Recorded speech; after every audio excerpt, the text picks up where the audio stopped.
एक बार ठाकुर जी की पाग बांध रहे थे, ठाकुर जी का श्रृंगार कर रहे थे, तो पाग बांधते बांधते ठाकुर जी कभी कभी खेलते हैं अपने श्रृंगारियाओं के साथ, जो ठाकुर जी की सेवा करते हैं उनके संग ठाकुर जी खूब खेलते हैं। तो हरिराम व्यास जी के संग ठाकुर जी खेल रहे थे। कैसे? वो पाग बांधे और जैसे ही पाग बांध करके पाग के ऊपर सिरपेच लगाने के लिए नीचे सिरपेच उतार उठावे, इतने में क्या देखें कि पाग ढीली हो गई, पूरी मुंह पे आ गई, नीचे गिर गई। एक बार, दो बार, तीन बार, चार बार, छह सात बार जब पाग बांध दी और बार बार खुलने लगी, तो हरिराम व्यास जी बोले ये पाग पहननी नहीं है, शायद इनको दूसरी लाता हूं। दूसरी पहनाई तो वो भी उतार दी।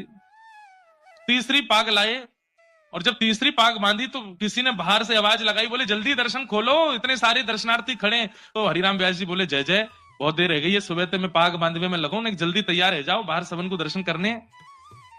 पाग बांधी, ठाकुर जी ने अब की बार भी पाग उतार दी। तो इतना गुस्सा आया हरिराम व्यास जी को, वो उधरी हुई पाग ही छोड़ दी मुंह पे, बोले ऐसे खड़े रहो, अब ऐसे दर्शन दे दूंगा सबको।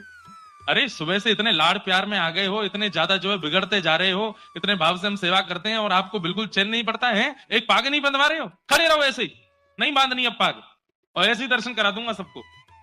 अपने पुत्र को बोल गए, भोग आदि पधरा करके दर्शन खोल देना, मैं जा रहा हूं। बोले पिताजी गुस्सा क्यों? बोले ये ऐसे ही काम है यहाँ के, छलिया के पूरे दिन यहाँ की सेवा करते रहे, एक पाग ना बंधवा रहो, गुस्सा कर रहे हैं। बाहर जाकर के हरिराम व्यास जी चुपचाप बैठ गए।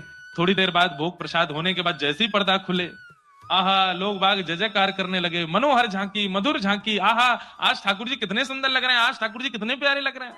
तो हरिराम व्यास जी बोले ये लोग मुझ पे व्यंग कस रहे हैं, ये लोग जरूर मेरे ऊपर व्यंग कस रहे हैं, टेढ़ी मेढ़ी पाग है, पाग पूरी खुल गई है, तो मुझ पे व्यंग मार रहे हैं कि देखो आज कितने बढ़िया ठाकुर जी सजे। कोई दर्शनार्थी बाहर आया रोता रोता, बोले व्यास जी आज की झांकी तो नेत्रों से जा ही नहीं रही है। बोले सच बता? बोले और नहीं। बोले उधरी वही पाग में तुमको बड़ी बढ़िया लग रहे हैं ठाकुर जी। बोले उधरी वही पाग, आज ना तो मुख दिख रहा है, ना चरण दिख रहे हैं, ना हाथ दिख रहे हैं, आज तो दृष्टि पाग पे ही अटकी भैया, इतनी सुंदर पाग ठाकुर जी पहन के खड़े। भीतर जाकर के जैसे हरिराम व्यास जी ने देखा तो क्या पाया, आज इतनी सुंदर पाग और उस सुंदर पाग के ऊपर 10-15 मोर पंख ऐसे लटका करके ठाकुर जी ने इतनी सुंदर पाग। पुत्र को बुलाया, हरिराम व्यास जी बोले तूने बांधी पाग? बोले नहीं पिताजी, आप जैसी छोड़ गए थे वैसी थी, पता नहीं कैसे बांध ली। तुरंत हरिराम व्यास जी के नेत्र बंद हो गए और नेत्र बंद होते ही मन में झांकी प्रकट हुई, क्या कि मैं तो उधरी भाई पाग छोड़ के बाहर चलोगे और गुस्सा में। तब प्रिया जी, तब किशोरी जी आई और किशोरी जी ने आकर के देखी हैं ऐसे बुरे बाबड़े से बन के खड़े हो ठाकुर जी, पाग क्यों नहीं बांधी? बोले आज मोए आपके हाथन से बदवावे को मनो, या हमारे हरिराम व्यास को परेशान कर रहे हो, अब आप आए गई हो, अब आप ही बांधो। तो आज की पाग किशोरी जी ने बांधी है ठाकुर जी को, इसलिए इतनी सुंदर लग रही है।